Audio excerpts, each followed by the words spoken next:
Hi guys, transformer on చేసిన వెంటనే హమ్ అనే సౌండ్ ఎందుకు వినిపిస్తుంది? కరెంట్ ఫ్లో అవ్వడం వల్ల, లేక ఇంకేమైనా రీజన్స్ ఉన్నాయా? Why does a transformer producing a humming sound? Transformer hum సౌండ్కి main reason magnetostriction.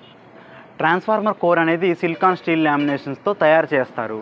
AC supply apply చేసినప్పుడు కోర్లో ఆల్టర్నేటింగ్ మ్యాగ్నెటిక్ ఫ్లక్స్ అనేది క్రియేట్ అవుతుంది. ఈ మ్యాగ్నెటిక్ ఫ్లక్స్ వల్ల కోర్ మెటీరియల్ అనేది 50 హెర్ట్జ్ సప్లైలో సెకండ్కి 100 టైమ్స్ ఎక్స్పాండ్ ఆర్ కాంట్రాక్ట్ అవ్వడం అనేది జరుగుతుందన్నమాట. ఇలా ఎందుకు జరుగుతుందంటే AC positive half cycles and negative half cycles రెండు డైరెక్షన్లో ఫ్లక్స్ అనేది చేంజ్ అవుతుంది. ఈ కంటిన్యూస్ ఎక్స్పాన్షన్ అండ్ కాంట్రాక్షన్ వల్ల మెకానికల్ వైబ్రేషన్స్ అనేవి క్రియేట్ అవుతుంది.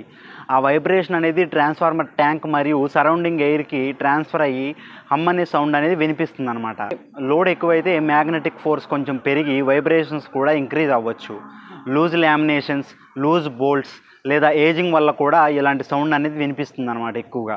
ఓకే గైస్, వీడియో అర్థమైంది అనుకుంటున్నాను. వీడియో అర్థమైతే ఒక లైక్ చేయండి, మన ఛానల్ని సబ్స్క్రైబ్ చేసుకోండి.